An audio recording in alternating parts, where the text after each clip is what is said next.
प्रिय छात्रों, जैसा कि पिछले दिन हम सब गोस्वामी तुलसीदास जो कि भक्ति काल के सम्राट कहे जाते हैं, उनके जीवन परिचय के बारे में अध्ययन कर रहे थे। उसी कड़ी में आगे बढ़ते हुए उनके ग्रंथों, उनके द्वारा रचित ग्रंथों, जिसमें रामचरितमानस जो कि सर्वश्रेष्ठ ग्रंथ है, उस पर प्रकाश डाला गया था। अब आज उसी कड़ी में आगे बढ़ते हुए रामचरितमानस से धनुष भंग नामक शीर्षक का अध्ययन करेंगे।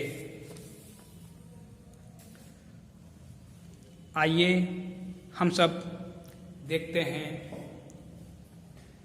धनुष भंग। उदित उदय गिरि मंच पर रघुबर बाल पतंग, बिगसे संत सरोज सब, हर्षे लोचन भिंग।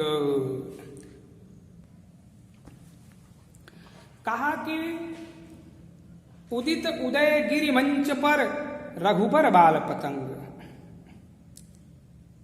धनुष भंग का समय है। सारे राजा लोग वहां आमंत्रित थे, देश के दूर दूर से। सभी लोग अपनी अपनी शक्ति को आजमा चुके थे और हार मान करके बैठ चुके थे। राजा जनक का शोक, उनकी पीड़ा बढ़ गई थी धनुष भंग न हो पाने के कारण। उन्होंने जो संकल्प रखा था, वो संकल्प उनका पूरा ऐसा लग रहा था कि अब नहीं हो पाएगा। उसी समय उदित उदय गिरि मंच पर रघुबर बाल पतंग, उदयांचल मंच रूपी पर्वत पर, गिरि माने पर्वत, उदयांचल पर्वत रूपी मंच पर, उदयांचल पर्वत रूपी मंच पर रघुबर बाल पतंग, राम रूपी बाल सूर्य का उदय हो रहा है। पतंग यानी सूर्य, राम रूपी बाल सूर्य का उदय हुआ, जिसे देखकर बिगसे संत सरोज सब।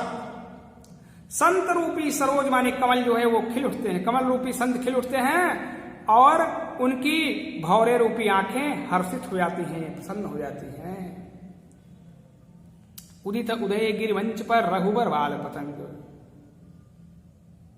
का, उदयांचल पर्वत रूपी मंच पर राम रूपी बाल सूर्य का उदय हो रहा है, जिसे देख करके कमल रूपी संत खिल उठते हैं और उनकी भौरे रूपी आंखें हर्षित हो जाती हैं, प्रसन्न हो जाती हैं। नृपन केरी आशा निशिनासी, बचन नखत अवली न प्रकाशी।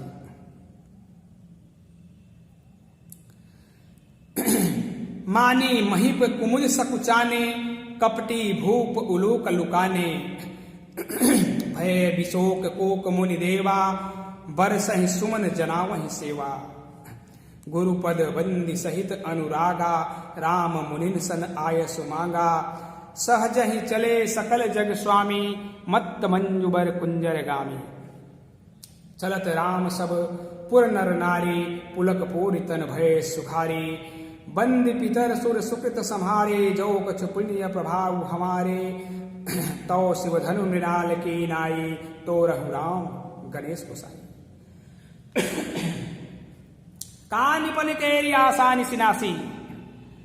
जब राम रूपी बाल सूर्य का उदय हो गया तो नृपन केरी आशा निशिनासी, जितने राजा वहां थे सभी राजाओं की आशा रूपी रात्रि समाप्त हो गई। निशि माने रात्रि, क्योंकि सब आस लगाए बैठे हुए थे, शायद हो सकता है अभी अवसर मिले कुछ।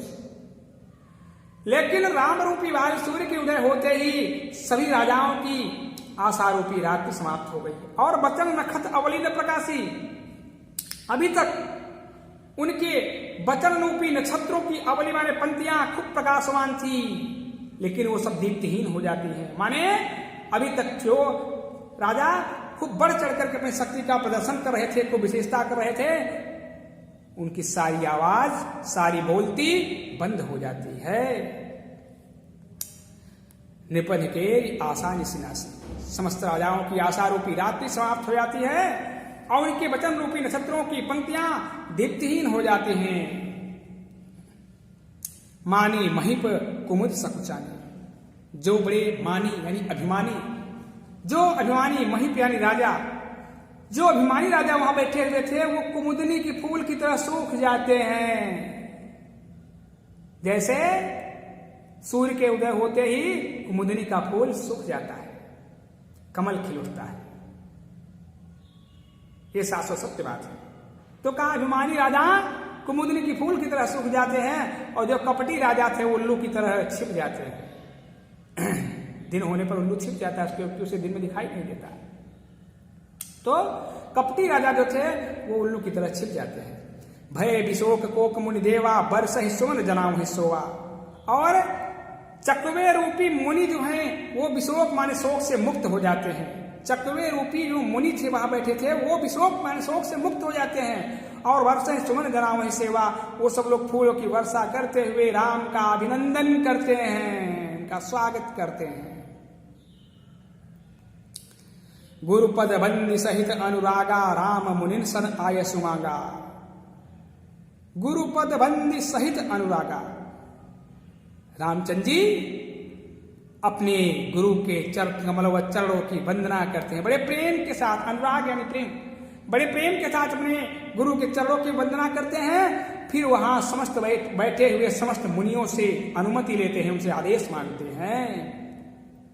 और सहज ही चले सकल जग स्वामी मत्त मंजु बर कुंजर गामी। धनुष की ओर रामचंद्र जी चलते हैं यज्ञशाला की ओर। सहज ही चले सकल जग स्वामी, सारे संसार के स्वामी, पूरे संसार के मालिक कहे जाने वाले प्रभु राम इस प्रकार से जा रहे हैं कि जैसे कोई मंजू माने सुंदर, कुंजर माने हाथी, जैसे कोई सुंदर मतवाली, सुंदर मतवाली हाथी जा रही हो। चलत राम सब पुर नर नारी पुलक पूरी तन भय सुखारी। जब रामचंद्र चलते हैं तो जनकपुर नगरी के जितने नर और नारी थे सब प्रफुल्लित हो उठते हैं, पुलकित हो उठते हैं, उनका शरीर प्रफुल्लित हो जाता है। बंद पितर सुर सुकृत सम्हारे, जो कछ पुण्य प्रभाव हमारे। बंद पितर सुर सुकृत सम्हारे, सभी लोग अपने अपने पितरों की वंदना करते हैं, देवताओं की वंदना करते हैं, जनकपुर नगरी के लोग, और कहते हैं जो कुछ पुण्य प्रभाव हमारे। अगर हमने कोई पुण्य का काम किया हो अपने जीवन में तो उसका प्रभाव हमें इस रूप में दिखाई पड़े। कैसे?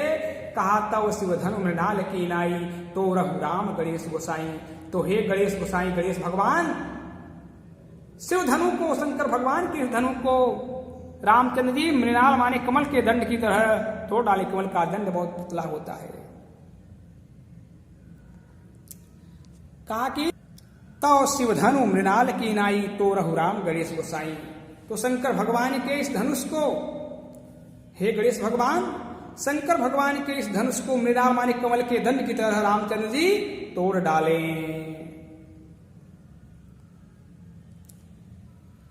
राम ही प्रेम समेत लखी, सखिन समीप बुलाई। सीता मातु स्नेह बस, बचन कहे बिलखाई। सीता मातु माने सीता की माता अर्थात सुनैना।